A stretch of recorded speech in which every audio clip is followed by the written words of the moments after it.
الله وبركاته. ازيكم عاملين ايه؟ النهارده ان شاء الله هنعمل لكم حاجه جديده خالص بعيد عن الطبخ. النهارده هنعمل بكاكين فلاح. البكاكين الفلاحي دي بتبقى زي العيش. طبعا بنفطر بيها بنتعشى بيها، هي بتبقى في الفلاحين واحيانا دلوقتي في المدن. والمكونات بتاعتها بتبقى عباره عن الحاجات اللي قدامكم دي. انا هعمل كميه النهارده، يعني هم هنا في الفلاحين بيقولوا حوالي 4 صفايح، انما هي بالكيلو 5 كيلو. ال5 كيلو مقاديرهم حوالي ربع كيلو سمنه او اقل، بتاع 200 جرام، و5 معالق خميره. انا حاطه 6 عشان الجو ساقع، وحبه ملح على حبه سكر، ولبن رايب زي ما ياخد. انا عامله لبن، جايبه اللبن ومروضاه. عايزه لبن حليب ماشي او رايب ماشي. انا بحب رايب لان الرايب بيخلي العجين طري شويه. وكده انا ضفت الخميره وضفت الملح والسكر وقلبتهم في الدقيق. طبعا في ناس بتختبر الخميره بره، بس انا بحب كده، انا بسيبها تختمر بقى مع نفسها. دلوقتي هضيف اللبن ولازم يكون دافي. ده لبن رايب اهو، بسم الله الرحمن الرحيم. ما نحطش الكميه كلها مره واحده، لو احتاج تاني بزود. وهنبتدي ان احنا بقى ايه نعجن عشان نشرب اللبن. اللبن بس اللي بتحط الاول، لبن حليب او لبن رايب. بنشربه لحد ما نشوف نحتاج لبن تاني ولا لا.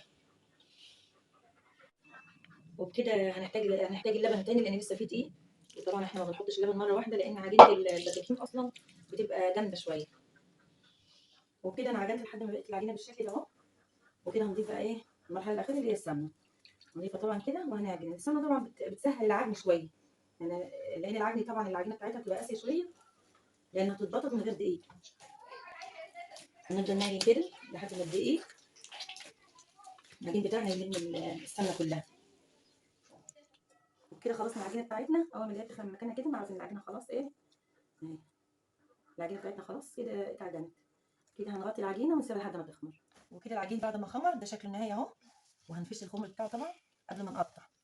وكده نقطعه كور صغيره كده زي ما انتم شايفين، على حسب الحجم اللي انتوا عايزينه. قطعناها وكده هنغطيها بقى عشان السقعه، وعشان العجين هيرفع تاني.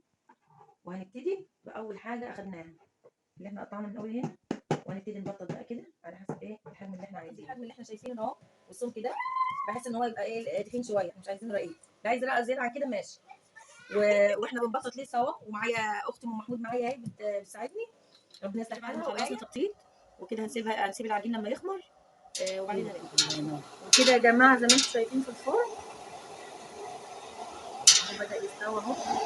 وده الشكل النهائي زي ما حضراتكم شايفين بعد ما طلعت من الفرن. يلا بقى اعملوا لي لايك وشير واعملوا اشتراك للقناه ومتابعه عشان يوصلكم كل جديد.